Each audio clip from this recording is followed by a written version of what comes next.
Thank you, Mr. Speaker. Honourable colleagues. I rise today to address the inquiry by Senator Omidvar, drawing the attention of the Senate to the link between Canada's past and present and future prosperity and its deep connection to immigration. I wish to express my heartfelt thanks to the Senator for her unparalleled commitment to immigration rights and to issues of diversity and inclusion. I would also like to extend my sincere thanks to our colleague Senator Revalia, who gave a vibrant testimony of how Canada, and particularly the beautiful province of Newfoundland and Labrador, has been a fertile and caring home for him. His settlement as a doctor in a rural area, his commitment to the poor, his community involvement, and the national influence of his actions demonstrate well how Canada has been enriched by his presence and testifies to the invaluable contribution of all those who choose our country as their home. While our cities and towns are undeniably a huge draw, those who, like Senator Revalia, dare to move outside of the major centres to rural areas find less dense, I agree, but equally vibrant and enriching environments. Anyone who settles here in a spirit of openness, with the curiosity to learn about those who came before them and who shaped this land, will be able to blossom and realize their greatest aspirations. Senator Revalia settled in the small town of Twillingate, whose name was originally Twillingay. Indeed, this place was named by Breton fishermen during their cod and whale fishing campaigns. The landscape of this coastline reminded them of the Twillingay Point in Brittany. This means that our vast territory, inhabited for thousands of years by the Indigenous peoples who have welcomed us so generously and to whom we owe so much, has a power of attraction and fascinates Francophones from all over the world. That is to say, if Quebec is a welcoming place for them, so are the Francophone and Acadian communities of Canada. I would like to speak to you about the importance of Francophone immigration to Canada, and particularly to Acadia and Francophone minority communities in Canada.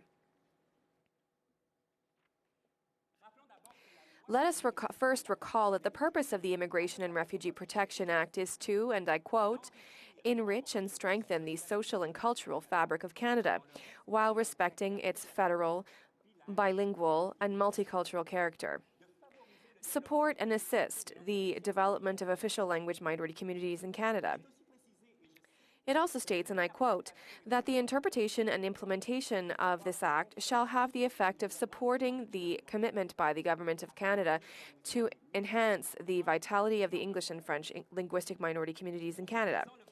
Over the years, the federal government has taken numerous initiatives to encourage Francophone immigration, whether it be through the development of the Federal Provincial Territorial Action Plan to increase Francophone immigration outside Quebec, the Action Plan on Official Languages 2018-2023, which established a target of 4.4% for Francophone immigration outside Quebec, the Francophone Immigration Strategy in 2019, and most recently, the Official Languages Act reform document entitled English and French Towards Real Equality of Official Languages in Canada. These numerous initiatives certainly reflect an awareness of the importance of Francophone immigration for linguistic minority communities. But they also highlight the challenges of developing truly effective immigration strategies that take into account all of the challenges faced by these communities and all their realities, whether economic, cultural, or social. The document tabled by the Minister of Economic Development and Official Languages provides for the inclusion in the Official Languages Act of an obligation for the Minister of Immigration to present an action plan for Francophone immigration in order to make this practice permanent.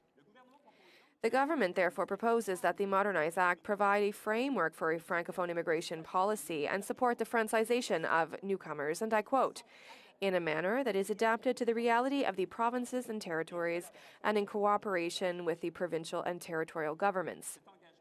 This commitment, combined with the most recent announcements regarding the score assigned to French-speaking immigrant candidates and the absence of a limit on the number of candidates, seem to me to bode well. But we will have to wait to see the tangible results of these strategies before claiming victory.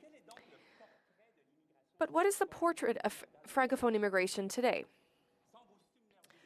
Without overwhelming you with figures, here is some enlightening information. According to the IRCC's annual report to Parliament, in 2019, Francophone immigration outside Quebec represented 2.82% of all permanent residents admitted to Canada outside Quebec, while the target is 4.4%. This rate of 2.82% represents 8,465 new Francophones in the country for the year 2019. Recently, we learned that this rate had increased, exceeding 3% for the year 2020. However, we must put this data into perspective considering the decrease in immigrants observed due to the COVID-19 pandemic. In fact, this rate represents 5,755 Francophone immigrants outside of Quebec out of a total of 184,000 new immigrants. It is therefore not a real increase. We will have to wait a few years to verify that this increase in the rate represents a real trend and that we are indeed approaching the targets set, which are clearly insufficient to counter the demographic decline, in my opinion. With some 300 million Francophones in the world, and recognizing that there are many prospective immigrants who want to settle in Canada, our country must do much more and much better in the area of Francophone immigration, because this is not an anecdotal fact for Francophone minority communities, far from it. Across the country, colleagues, impressive efforts are being made by these communities to welcome newcomers. Organizations have become professionalized and have developed valuable expertise in providing immigrants with meaningful support upon their arrival in our regions. That being said, although vibrant and active in terms of immigration, Francophone minority communities, comprising approximately 2.7 million Francophones, face many challenges, including the decline of their demographic weight. Using French as the first official language spoken, Statistics Canada has projected that by 2036, this proportion of the Canadian population will reach 3%, if nothing is done. Considering that in 1971, we were at 6.6%, this is a sobering thought. In addition to population decline, many of these communities are in rural areas.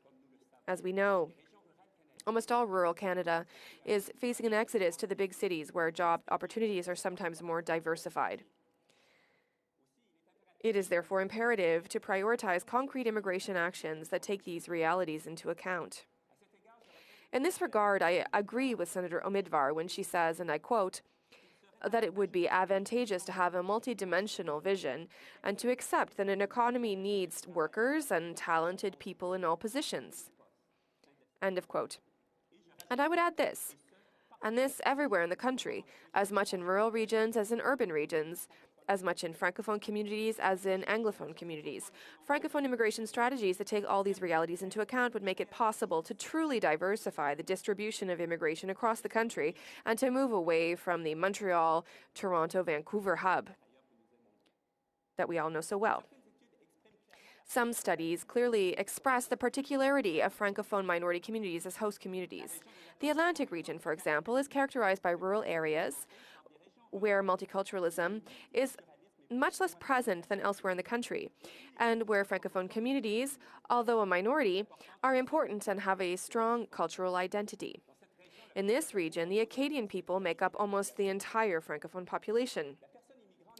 The French-speaking immigrant wishing to settle in this region, attracted by this vibrant culture, sometimes finds him or herself in an Anglo-dominant context where socioeconomic integration can be more difficult without a command of English.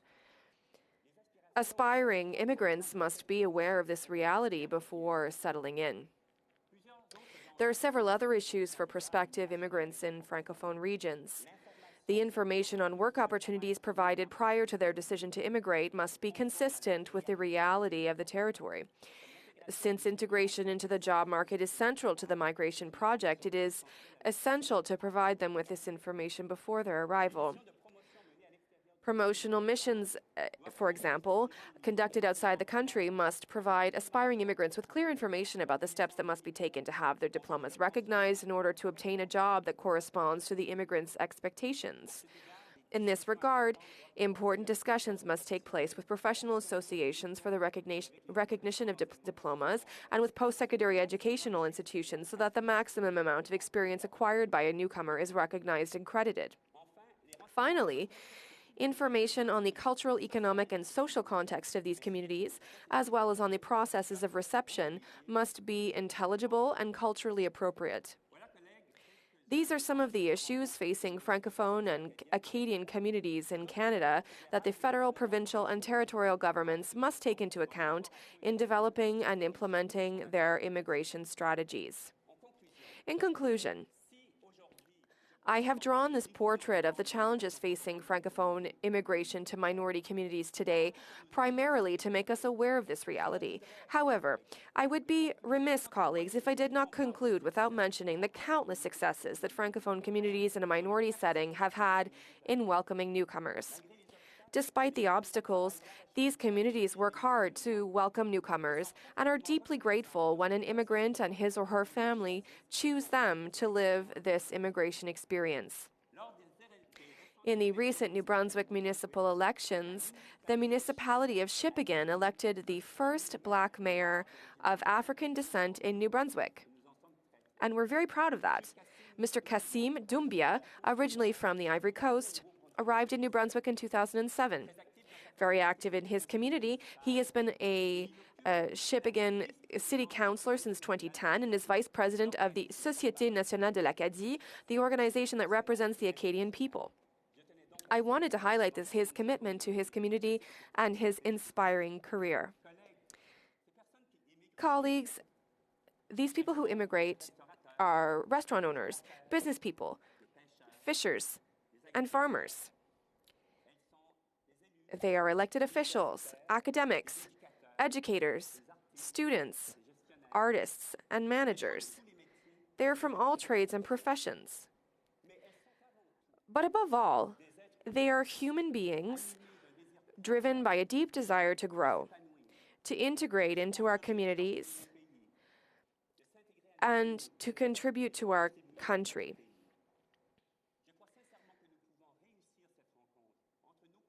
As an optimist by nature, I sincerely believe that we can succeed in bringing our communities and immigrants together. It is about the future of our country, but most of all, it is about the future of the people who make the courageous decision to continue their lives in our country, Canada. Thank you for your attention.